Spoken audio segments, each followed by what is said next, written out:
Thank you very much. As has been reiterated here, we are very short of time, so we have optimized maximum. The speakers who want to leave first are being kept on the right side of the stage. It's wonderful to be here in Trivandrum, where Vikram Sarabhai started the space journey, and we are here to discuss about moonshots and the exponential growth possible through data.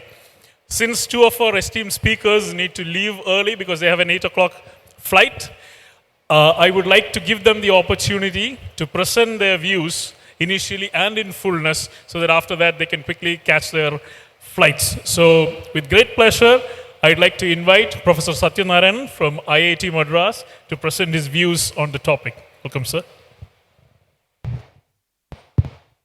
Yeah, thank you so much. Apologies for rushing through this. We thought that we had a lot of time ahead, but that didn't happen that way, sorry. So I think the most important thing that is staring in our face as we are seeing many startups that are coming up in this space is beyond just a launch vehicle or a satellite, and some of the applications of satellites in terms of payloads that are fairly standard. Many of the other missions that are actually being contemplated to bridge the gap in between don't seem to actually have any kind of validation in terms of technology.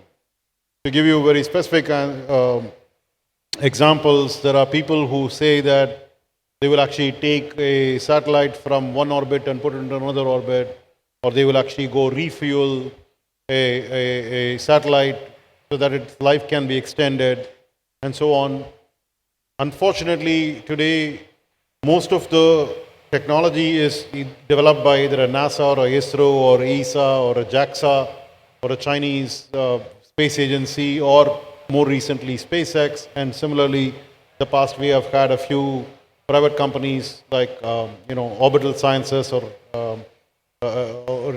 those kinds of people, but they've primarily done launch vehicles and satellites. If you now have a startup on, we have, let's say, 2 startups on launch vehicles and 2 startups on satellites. The third startup actually now goes for venture funding, and those guys say, you won't get any funding because there are already people in here. And then what's going to happen? Right? So they will then come up with, okay, I will actually do this or that. That was going to be outside of these. And there is no validation for it because neither ISRO nor NASA, nobody has done these things.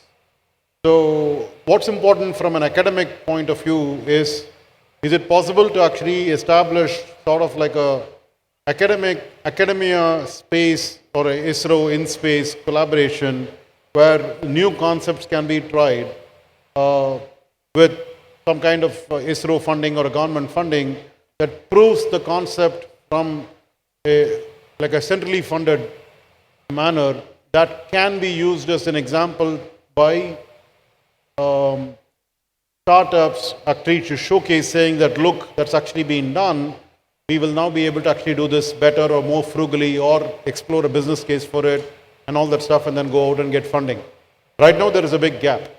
So if I were an investor actually looking at the nth space startup, I will actually start looking at them as if they have come from Mars, because I don't understand why they should exist. That's my problem, right? Fortunately, I am not an investor. I'm an academic. So I think I have something to contribute here if people are listening to me. Thank you.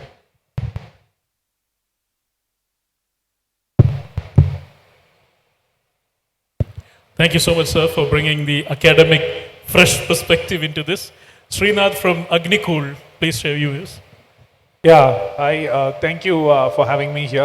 As opposed to saying, okay, I have either customer data to say I can put a business model around it, or clear, customer market fit and so on. But at the same time, I think what could be done is to have a roadmap to get there, and in the process, come up with intermediate milestones. And at each milestone, possibly not divert too much from actually the final dream, but start commercializing in some way. So I think one of the things that we have done so far at Agnikul and we hope to continue to do is at every point in time have a meaningful, measurable, demonstrable milestone, put that out there, show that you're capable of building new technology, and as the technology gets closer and closer to a product, the dream now starts to also becoming closer and closer, right? And at that point in time, possible to think of like a data around it and so on. Particularly from an Agnikul standpoint, if you look at it, I think when we started, the case was it was a moonshot because, okay, yeah, people are not building rockets privately in India at that time. But at the same time, the business case was very real. People were having a launch vehicle shortage to go to space. So Agnikul's story itself cannot be directly fit in there. But that said, Agnikul's goal was also not only about building small rockets to go to take small satellites to space. I remember brainstorming with Professor, who is one of the reasons we are a part of the IIT Madras ecosystem, about a lot of ideas of where today I cannot collect data to say we have a strong business model, can't go and pitch that to an investor. But at the same time, all the technologies you're building are more like a set of library tools.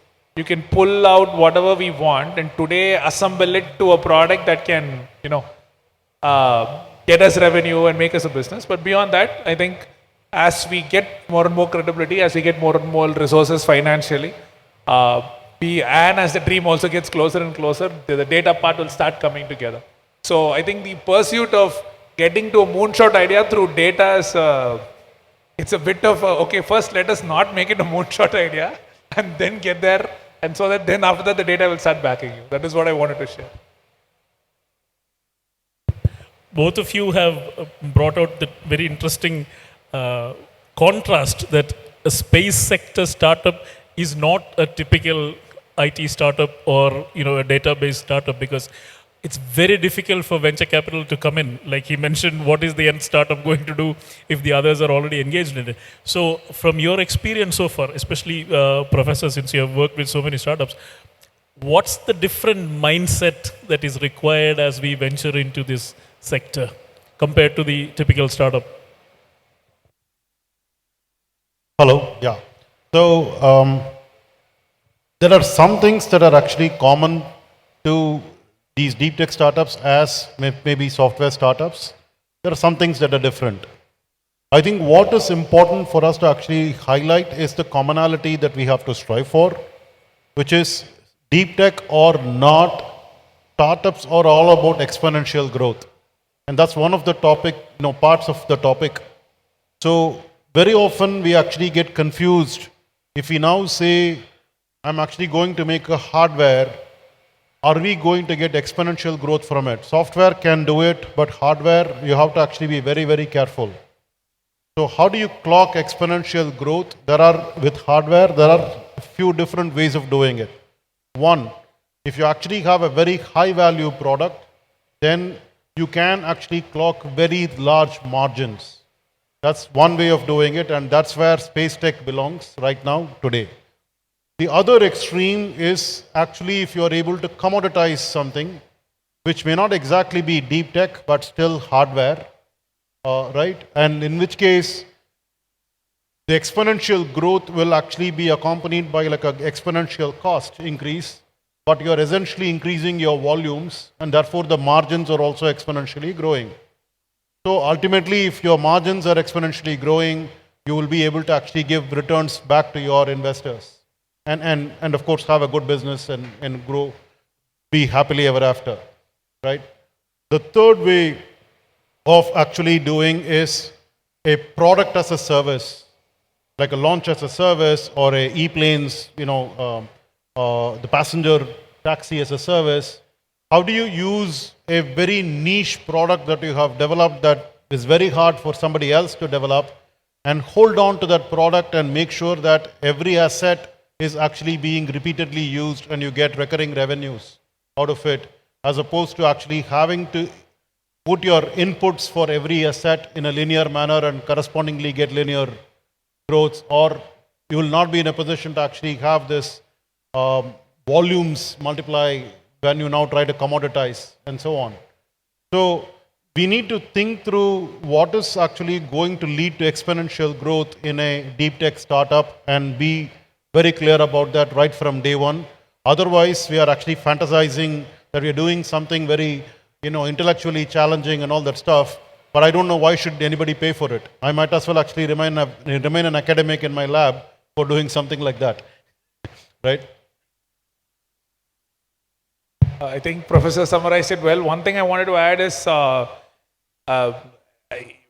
mean, the moonshot idea is one thing, but actually getting there involves a lot of, what do you call, maybe more mundane day-to-day tasks that are not as fancy. I remember talking about, we do semi-cryogenic rocket engines, and I remember having conversations with my team that my mom overheard, and she asked me, why are you talking like a plumber, right? And I think keeping that in mind, that the moonshot will be there, it will come at some point, but at the same time, the path there is, for lack of a better word, a very humbling journey in the middle. So only if you really, really like what you're getting into, I think a moonshot idea is worth chasing.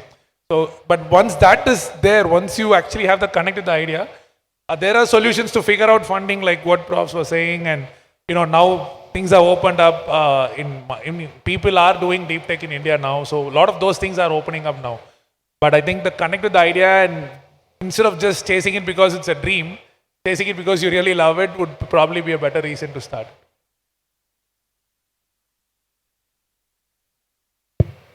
Now, in the interest of time and in truly startup mode, we would like to let go of two of our speakers because the launch window will close in an hour for them.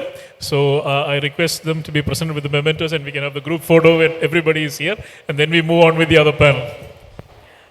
Dr. Arun, yes, I'd like you to present mementos to both of them before they leave, Professor Satyanarayanan Chakravarthy and Srinath Ravichandran.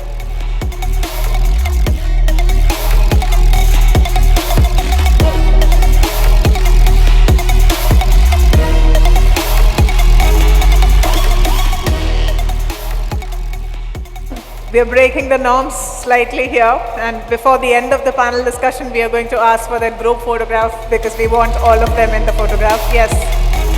Please step up, gentlemen.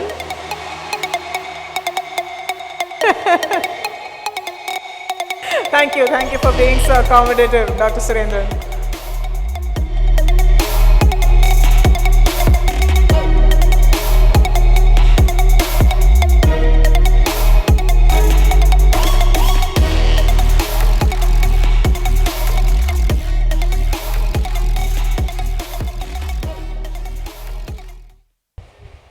Thank you, Srinath, and thank you, Professor. Thank you.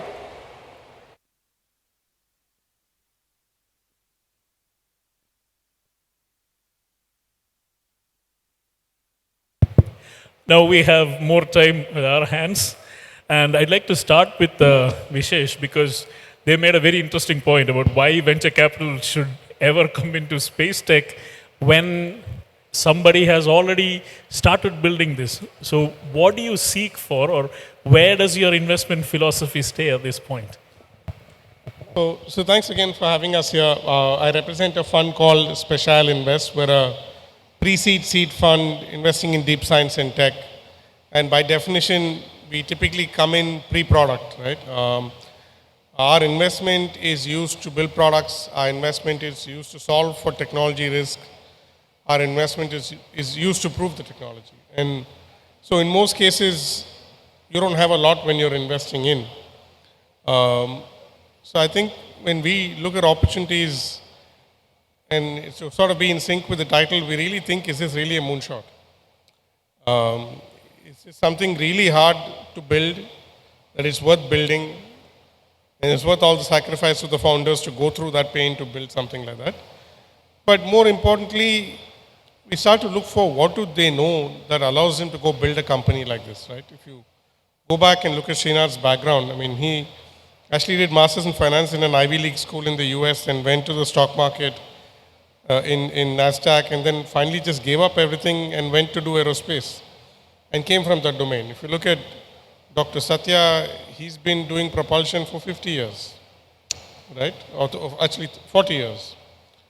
Now, these are people who are deeply ingrained in the sector, in the problem that they're solving for. And along that journey, they've realized that, oh, I know something that most people don't agree with. It's a truth. And that's what I want to build for. If you look at Srinath, his point was, oh, while there's a launch vehicle and there are lots of rockets, there's nobody building one for small satellites. There's nobody building it just in time. If you look at Dr. Satya, he said there are large planes that fly across cities, but sometimes you don't need these large planes, you need really small planes. And you can't build these small planes on an IC engine, you have to build it electric. So then you try and validate that these are deep insights somebody has, that then allows them to go build a highly differentiated business, which over time will be profitable, right? And that's the motivation. You want to build something which is very large, which is very meaningful, that most people don't know how to build, can't build, and hence your inherent domain becomes your comparative advantage, and over time it translates to technology advantage and business advantage. So that's what we really look for when we're writing the first check, because there's not a lot otherwise. Hello. Yeah, so more than deep tech, it's actually a deeper investment in the people that you look at that point because it's the seed funding. Harshan, tell us what exciting thing you have been doing so far in this sector. Okay, thanks. Thanks to Kesam for inviting me again. So I represent a firm called Social Alpha. We were conceived, we are a venture development, venture de-risking platform. We were conceived to support entrepreneurs working on science and technology-led solutions, trying to solve some of the key challenges that the country is facing in the socio-economic sectors like climate, agri-tech, livelihoods, urban tech, where there was a lot of market failure that was happening because the right models were not evolved. So with Social Alpha, when we started in 2016, we tried to build a full stack integrated model to support startups that are working in some of these sectors. So that an entrepreneur who just has an idea is able to get the right tools to validate that idea, get a support in terms of what kind of venture development models can support going to market, and also create a network for deployment of those solutions so that the validation happens. So we have a 3-tier architecture, something called Social Alpha Labs, which supports in prototyping, idea validation, something called Social Alpha Ventures, where we have a fund along with the venture development support that we offer to startups. We have multiple incubators that we run. And we have a community-led model that is supported by partnerships from Tata Trusts, from institutions like Selco Foundation, where we enable some of these solutions to go to market. So interestingly, what I'm speaking is totally out of space for sure, right? So interestingly, when we started looking at some of these problems, the startups that we started supporting were also using space tech as a tool to solve some of these problems. So we found startups using remote sensing data to solve problems in agri-tech. Startups using a combination of sensor fusion to solve problems in like energy efficiency, for example. So we found this crossovers happening a lot, and then we started looking at this sector seriously, and now we are building a thesis in this sector. And we have looked at space tech, defense, aerospace, and these sectors as a frontier of the technology where crossover of technology can happen into social sector, and dual use and multi-sector use possibilities can be explored to create a larger impact. Essentially, if you look at India's space program, as it was conceived here in Trivandrum, we all know, right? One of the primary objectives of the program was socio-economic development of the nation. And ISRO has contributed immensely to that process over the years, we all know. Now, when space startup ecosystem is also booming, new enterprises are coming up, entrepreneurs are trying to build solutions, we wanted to make sure that they are also trying to follow the lead in terms of trying and finding out problems and solving that on the ground. To that extent, what we did was we established something called the Space Tech Innovation Network with ISRO last year, trying to look at downstream applications as a focus area and create a support ecosystem for startups working on some of these areas.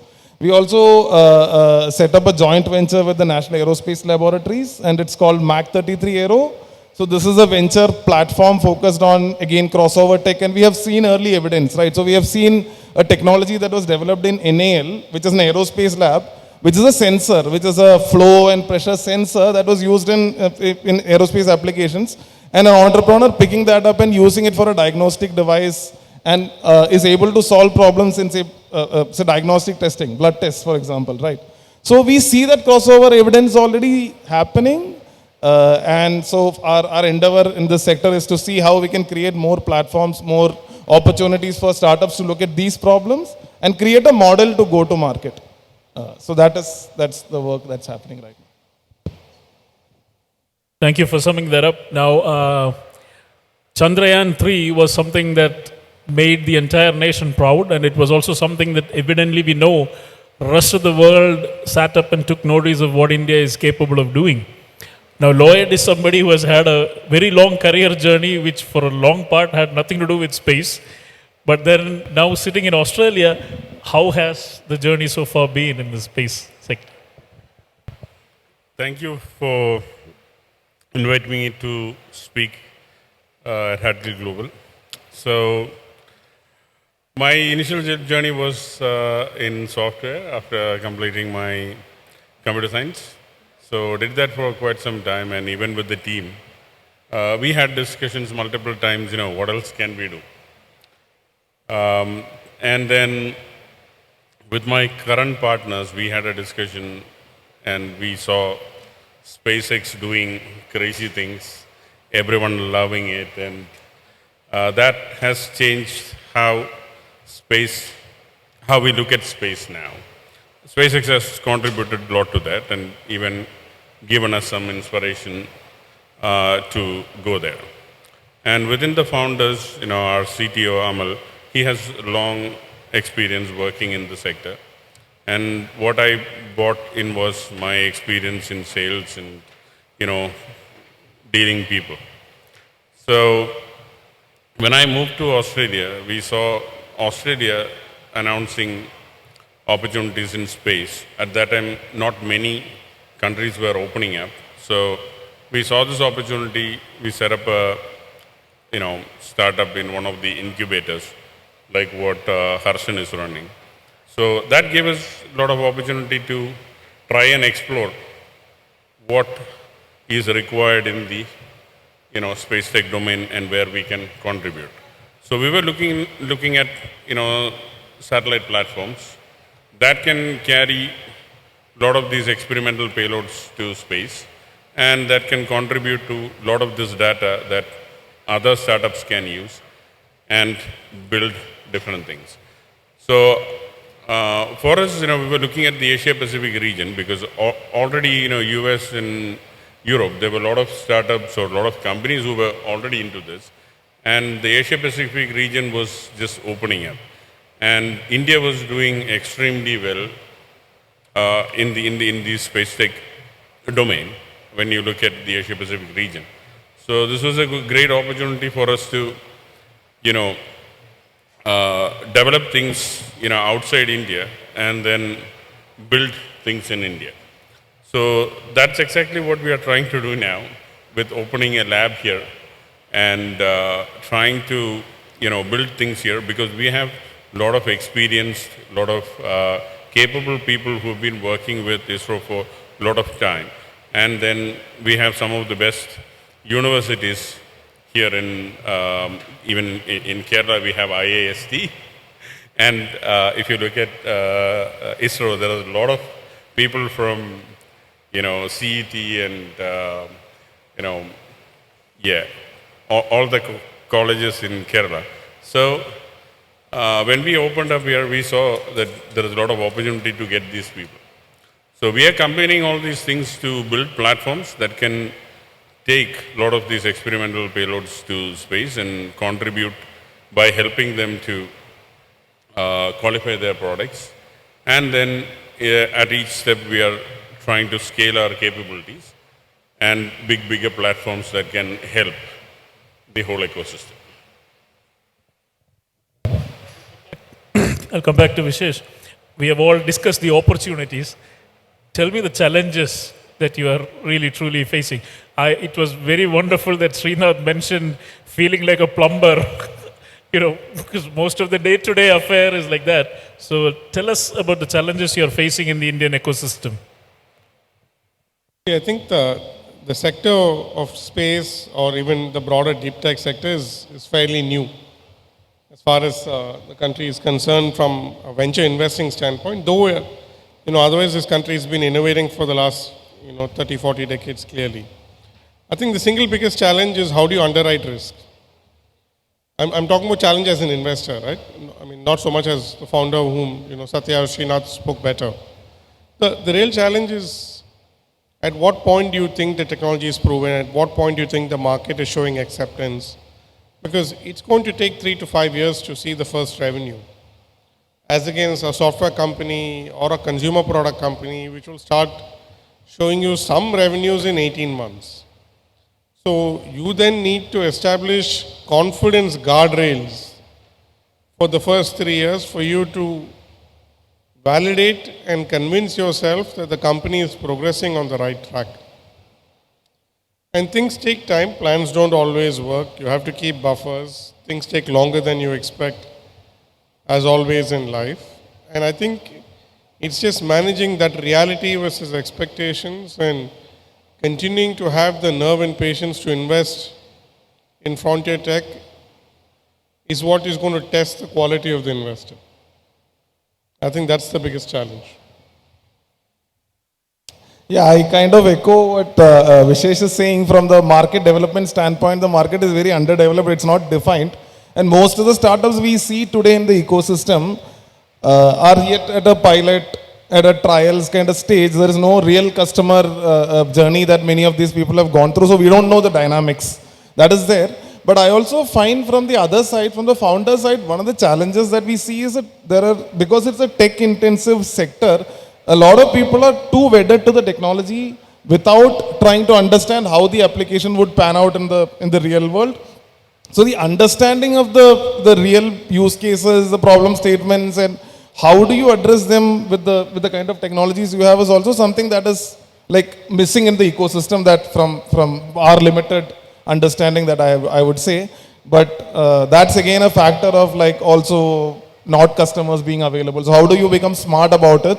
How as a founder you will identify the right kind of opportunities, because there is a lot of interest, right? Because Chandrayaan is up there, there is a lot of conversation about space tech. So we keep on finding people interested to get into the sector, but then like unless and until you clearly define what you want to solve for, I think it's going to be a challenge. Lloyd, I think you can also talk about what you sense in the international market in terms of opportunities. No, I really like the points that the other two speakers brought in, like why you're doing it and who is your customer and all those stuff. So if it was a few years earlier, you could have easily got some funding for a nice concept, especially something, nice like space. But these days that doesn't work. So when we started, our first thing was to get a client, yeah? So, like, there are so many other people who can build satellites. So why someone should come to us, yeah? So that was the second challenge that we had to address. So otherwise, why are we doing this, yeah? So we identified that, whoever is building a payload, they have a lot of difficulty integrating that to a satellite, or they don't want to do that. And if someone can come in, help work with them and help them build the satellite around their payload, there was a gap there, yeah? And on the other side, if we build platforms that are specific to certain type of payloads, then for the other, payloads, it's a problem. So we had to look at a platform that is scalable, that can accommodate, multiple or different types of payloads, and our subsystem should be, able to be easily configurable so that we can, accommodate different payloads. So with these two challenges, what we found is who are doing, these kind of experiments. We identified a lot of research institutes, universities were doing or teaching students on space and they have come out with different payloads. And they had requirements for, cost-effective platforms that they can use to test their, payloads and, prove whatever they wanted to do. So we started with that, and fortunately we are now working with NCU, that's National Central University in Taiwan, and we are now working on 2 missions with them. So one is a payload that will look at the ships that are, going around and identifying them. And the second one is an experimental payload, which is a, fiber optic gyro. So we saw, we have customers. Yeah. And when we had our first customer, then, people were interested. Yeah, okay, these guys can do things. And with just a startup which is just 1.5 years old, getting their first customer, then we had an opportunity with COSPAR Consortium, where now we are collaborating with US, French, Taiwan, Australian, and Indian, ecosystem. So from US, LASP is bringing a payload. From France, Latmos is bringing a payload, and from Taiwan, NC is bringing a payload. In Australia, Hex20 is building it, and from India, Skyroot is flying it. So it was an amazing, thing to do. And I think for space startups, not only identifying all these things, but to collaborate, that will be a key factor, I think, that will come into play when we are going forward. I would like to hear the investors' thoughts on that and the startup hub's thoughts on that. Yeah, that would be a definitely good place. One of the things that has changed is that there is a lot of admiration, deservedly, for the ISRO. So we find that a lot of businesses are now talking about ISRO model of doing things, the ISRO way of doing things, completely forgetting that we spent decades and decades in failure learning the whole thing to have perfected something like this. But so my question is 2-part. One is this, where you actually end up, you have to find customer from outside market to be sustained. And the second thing is, how much is the support that ISRO is providing through InSpace into the ecosystem? So Vishesh. So I'll come to the question. I think, space is a global market. It's not a let's build in India for India market. It's a let's build in India for the globe market. So you have to find customers, and you have to start finding customers from day zero. Now, sometimes it's going to take longer, because unless you launch a vehicle, you're not going to get a contract for a launch vehicle, right? I mean, you've got to show some proof along the way. So different businesses have different timelines to get to revenues and customers, but all of them are looking at it from day zero. And you may find it here, you may find it outside. I don't think it's a local business. The very fact that you actually have a space policy for private participation is a great validation that the market is significantly larger outside, right? I think currently data and reports show that India's share of the global market is about 2%. And the whole move to do privatization is to take that to as high as 9-10%, right?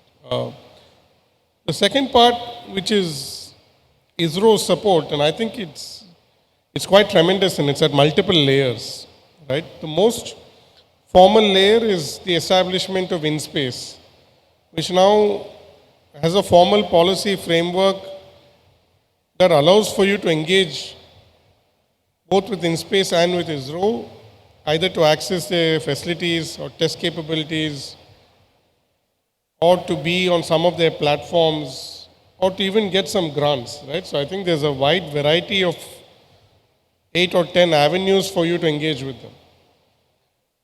One of the biggest avenues is what they call POEM, which is to be on the PSLV-4's launch vehicle, for you to go to space at very economical rates and test some of your things.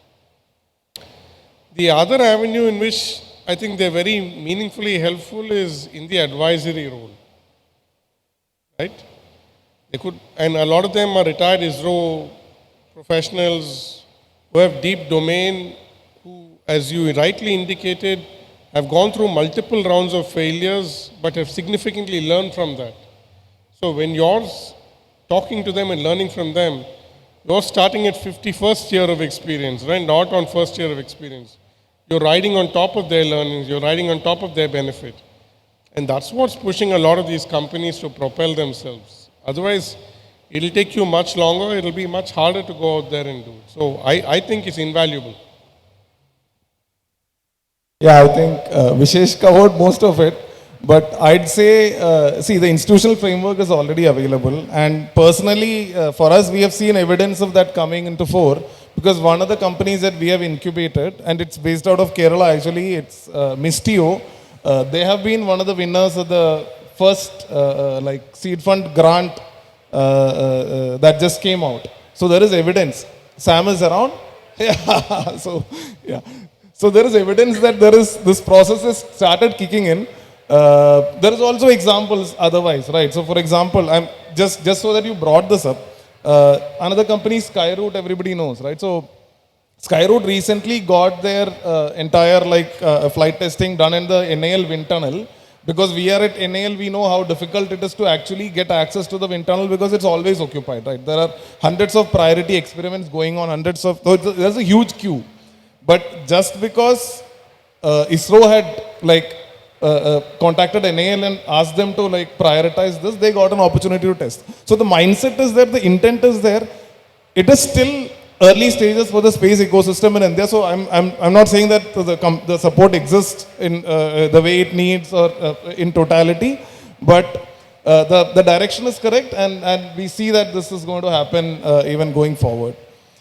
In terms of collaboration, again, I think, see, the key thing for you to build on is to identify the opportunity, right? Where is the missing link in the ecosystem that you can come in and add value? So provided as an entrepreneur you identify that opportunity, I think support will come, not necessarily only from ISRO, but from the larger ecosystem. You need not depend on ISRO in space alone to get the support. Provided you have a good idea, you have the right kind of model that you have thought through, and you approach the right kind of people. So that's what I'd say. 2 minutes. No, I think there is only one point that I would add to this. For any startups, the founding team is really important. I have experience, running. At that time, it was not called startups, but it was purely because of the team that we were able to reach where we reached with the first company, and even with the second company. We started and COVID started. So none of my co-founders were with. They were all stuck in US, and the first day itself, Australia shut down. Yeah, nobody is going out, nobody is coming in. Yeah, so I'm totally, isolated in a place, and then my co-founders are isolated in a different place. But how we were able to work together actually, helped even for me to get into the domain and understand things, because I come from a, software background.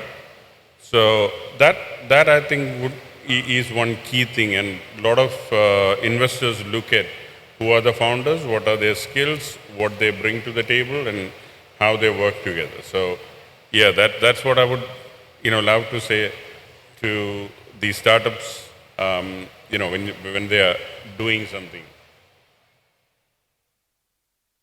Well, we'll keep it all space age precision. We have exactly 2 minutes to wind up, so I'll take 2 minutes to put some finishing remarks. As rightly pointed out, there's a lot of support from ISRO.